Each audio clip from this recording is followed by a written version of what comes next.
Hey everyone, today I wanted to talk about how God uses people.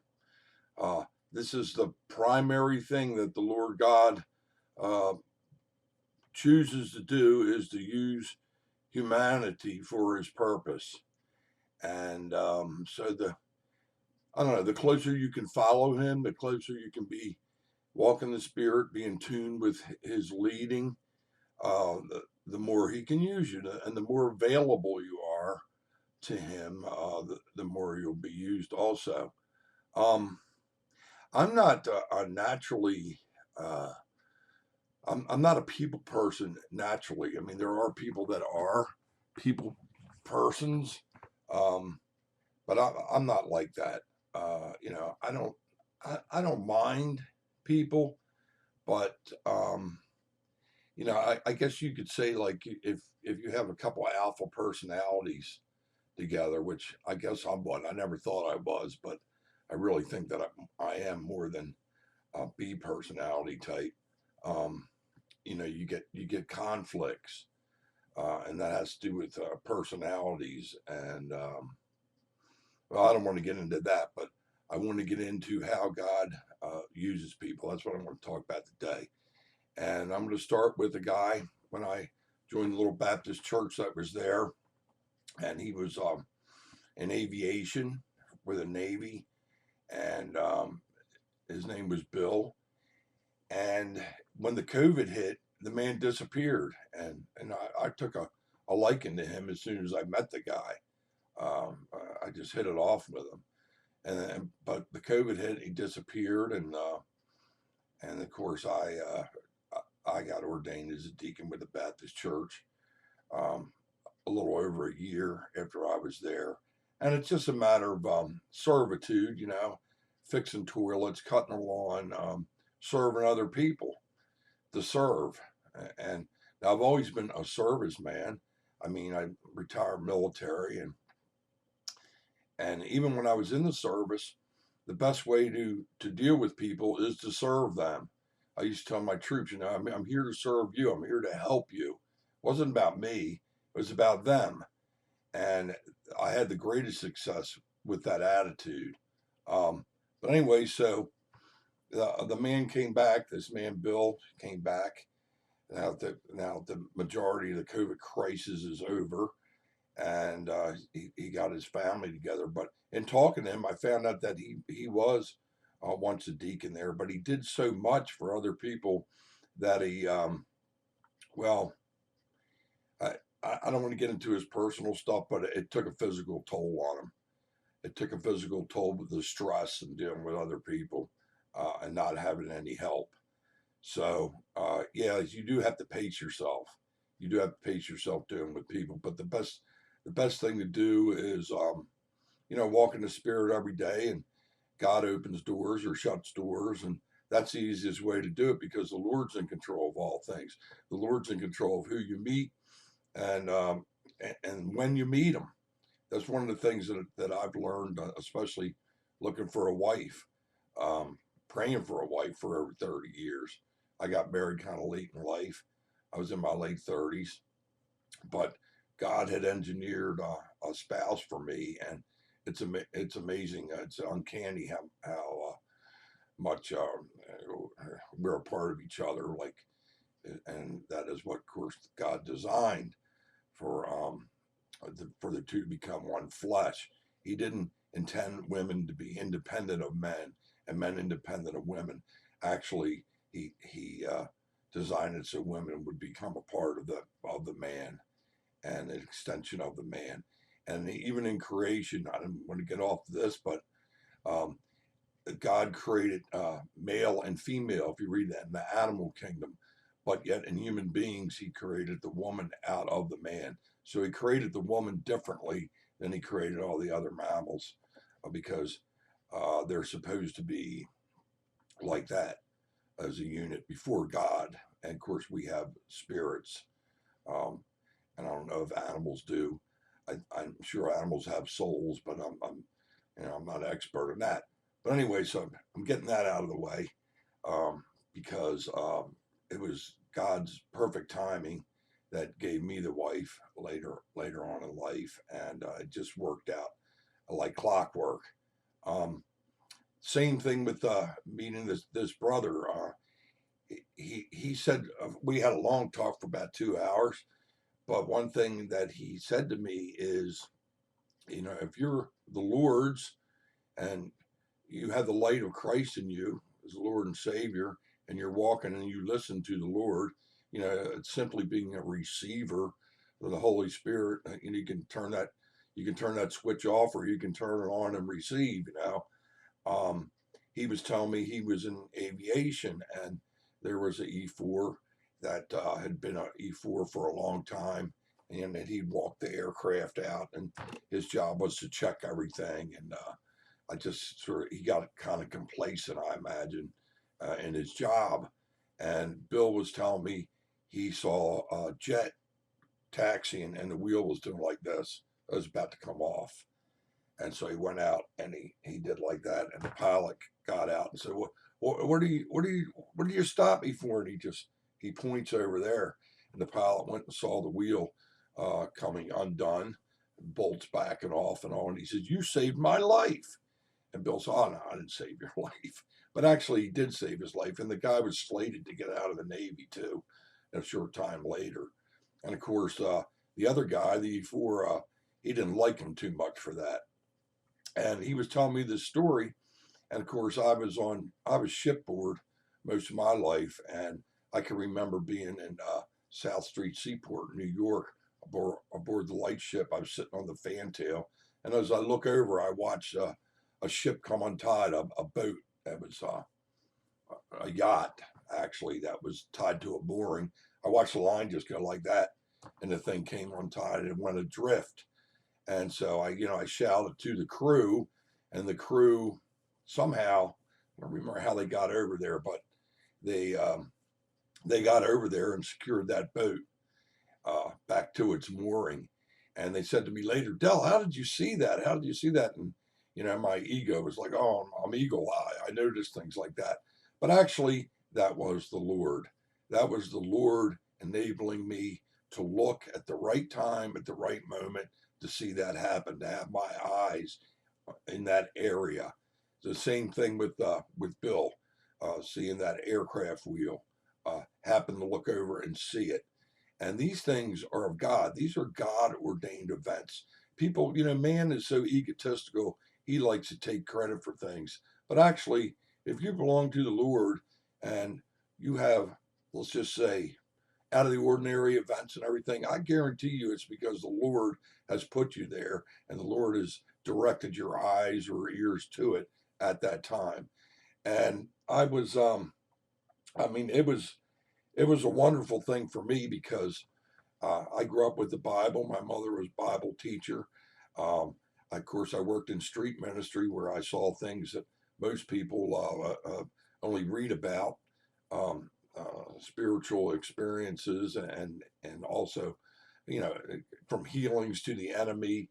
And so I learned experientially how to move in the spirit. And I always give Dr. Gross credit for teaching me how to do that.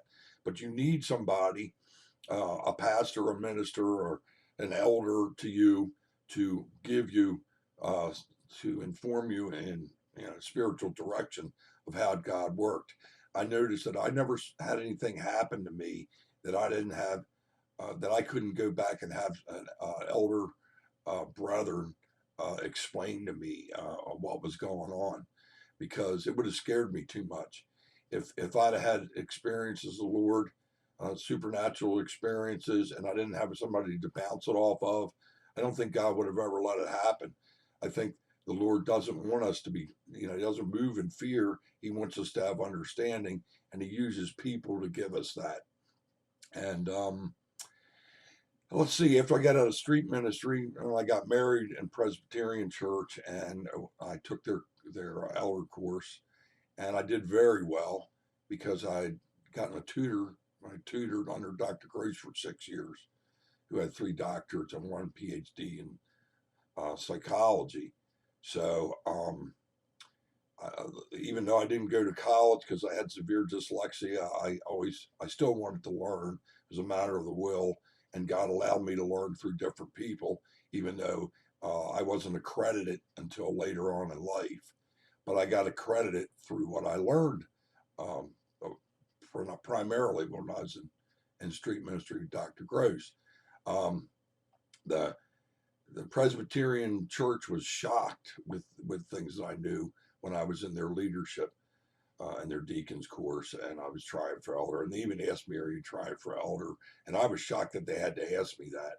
And now this is just my opinion, but that's kind of church that, or at least this particular church, they looked at your world's credentials and how much schooling you had, accredited schooling, and I don't really think like the things you learned in life really held much weight to them because it's kind of a systematic theology thing. But the Lord doesn't work that way necessarily. Uh, as Bill said to me, God stepping stoned me. I went from one thing to another and another and another, and He kept building me up because it is God that ultimately makes you into whom He wants you to be, and you're not stuck in a systematic um, educational system. God isn't limited by that, but you have to find a home, a brethren that will accept you, who you are, and let's just say I hate to use the word credentialing, but they will accept that. Um, some will, some won't, depending on, I don't know. I think it's a social status thing, quite frankly. But I could tell in talking to this brother who had many of the same experiences I did, I was shocked, even more than the pastor did, um, that we were meant to be there and that God had stepping stone me into this position for His purpose. And I dare say, I think it's because it's our little body's going to be a sort of end time church. That's what I think. That's just an opinion, but and I also have to say that the pastor that's there now, um, he worked in prison ministry and he worked his way up. He is a people person. He loves people as we're commanded to love people, and but it's taken some stretching with me. Sometimes I get irritated with certain personalities or whatever, or where people are as opposed to where I am.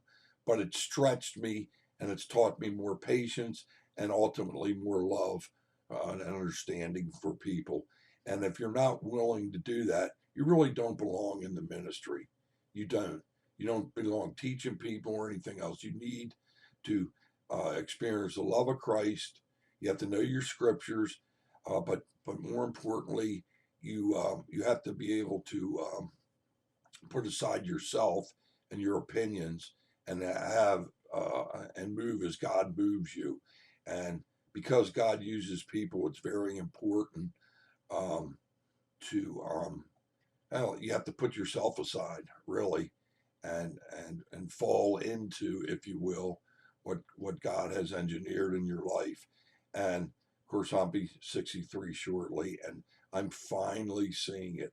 I'm finally seeing especially the last 20 years, the experience I have, why I had them, and even prior to that, the things that I learned. And um, so, anyway, my whole point is that God uses people. Another guy who's in the military, I won't say what branch or anything, he was looking into going to Jerry Falwell's university. I also have a very dear friend of mine that was looking into doing that in ministry. And he said as soon as he started reading the course material and all, he said this would be destructive to my faith because it was all an intellectual understanding. And Bill said to me that, it's better to kind of come from the bottom down and have God build you up so you actually learn those things rather than like a lot of people do. And no offense, but they're going to school and they'll just be taught it. They'll just be taught it. through the mind and absorbing the scriptures or whatever. And that's wonderful. That is important. But to you want a combination of things. You want people teaching you, but you also want to grow into that. So one's kind of I don't know. Enough said on that. The point I was going to say is the other guy that I know in the military, he looked into going to Falwell's University too, and he had much the same feelings about it. And when I shared to him what my friend said, he was like, "Man, do you know how much I needed to hear that?" And so that was God using my friends, communication with my friends, and experiences of my friends to share with another person that had much the same experience. And both of these cases with both of these men, it was confirmatory. It was God revealing that we were in the right place, or that we made the right choices. And so that's really important. And I want to end by saying one other thing. I was I came up in a PCA church, high Calvinism, I guess you could call it, and there's a lot of good reason to believe in that manner, but the Baptist pastor at the time really didn't adhere to that high Calvin type of doctrine, and if you know what I'm trying to say. And I argued with him. But it was funny because one of the ministers that's still around when I was in street minister called me up and showed me the verse in the Bible concerning David and Saul, and where David, went to Saul, and he said, "Well, what should I do?" And God told him to flee, and basically, if he hadn't have fled, he would have died. So just because God had foreknowledge of what was going to happen, he was. It didn't make it set in stone, because David went to God and God allowed him to live, where he would have been predestined to die if normally. In other words, he would have died if he hadn't gone to God. And I'll have to. I'll put the. I'll tell you what I'll do. I'll put the verse in here after I make the thing. Um, but it showed me when I needed to know something, when I needed to have a greater understanding to move into the position that the Lord placed me in. Then he gave me more insight than what I had learned as a Calvinist. And so God is a remarkable being. There's so many things that our little minds can't comprehend, and I'm sure there's truth in all things. Dr. Gracious say there's truth in all things, but he also say don't put God in a box, because he won't be able to show you anything. So this is really dependent on us walking and listening to the Lord. And I'm going to say that he uses other people more than anything else I've found in our lives to move us forward. All right, thanks for watching. Bye bye.